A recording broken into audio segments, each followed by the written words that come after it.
درخت اللہ تعالیٰ کی قدرت کا ایک یونیک فینومینا ہے، جس کی ابتدا ایک چھوٹے سے بیج سے ہوتی ہے،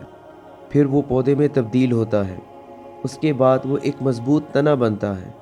پھر شاخیں آسمان کی طرف اٹھتی ہیں، پھر اس پر پتے نکلتے ہیں اور ان شاخوں پر پھر پھول کھلتے ہیں اور وہ ایک تناور درخت بن جاتا ہے۔ اور تناور درخت بننے کے بعد وہ پھر انسان کو فائدہ دینے کے لیے، اپنے ماحول کو فائدہ دینے کے لیے تیار ہو جاتا ہے۔ اس کے اوپر پھل اگتے ہیں، چھاؤں مہیا کرتا ہے، اور سانس لینے کے لیے ہمارے لیے آکسیجن بھی وہ پروڈیوس کرتا ہے،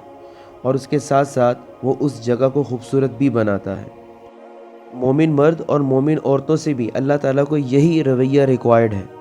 کہ بالکل جیسے اس درخت کی ابتدا ایک چھوٹے سے بیج سے ہوتی ہے، اسی طرح انسان کی ابتدا بھی پانی کی ایک بوند سے ہوتی ہے۔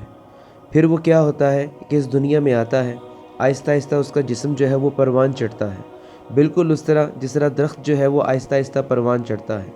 جیسے جیسے انسان شعور پکڑتا رہتا ہے تو اللہ تعالیٰ چاہتا ہے کہ انسان جو ہے، جس طرح درخت اپنی جڑیں زمین میں مضبوط کرتا ہے، اسی طرح انسان جو ہے وہ اپنے ایمان میں اپنی جڑیں جو ہے وہ مضبوط کرنا شروع کرے، اور پھر آہستہ آہستہ اپنے اندر اپنی اسلامک مورالٹی کو وہ ڈیولپ کرنا شروع کرے، اور اسلامک وے آف لائف کو وہ اڈاپٹ کرنا شروع کرے۔ جتنا وہ اسلامک مورالٹی کو اڈاپٹ کرے گا،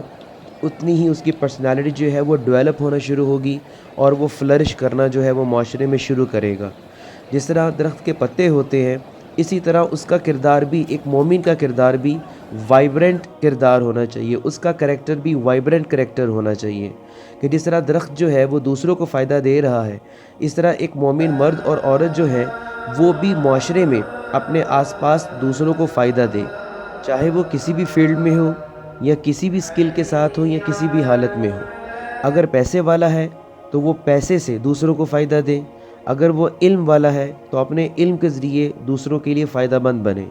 اگر اس کے پاس کوئی پاور ہے، اتھارٹی اللہ تعالیٰ نے اس کو دی ہوئی ہے، تو وہ اپنی اس اتھارٹی کا جائز استعمال کرے اور لوگوں کی فلاح کے لیے اور لوگوں کی آسانی کے لیے وہ کام کرے۔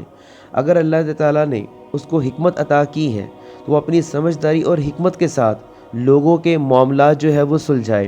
اسی طرح ایک ہمسائے کو دوسرے ہمسائے کے لیے وائبرنٹ ہونا چاہیے، اسی طرح والدین کو اولاد کے لیے اور اولاد کو والدین کے لیے، اسی طرح ایک دوست کو دوسرے دوست کے لیے۔ تو اللہ تعالیٰ جو ہے بالکل ایسا ہی رویہ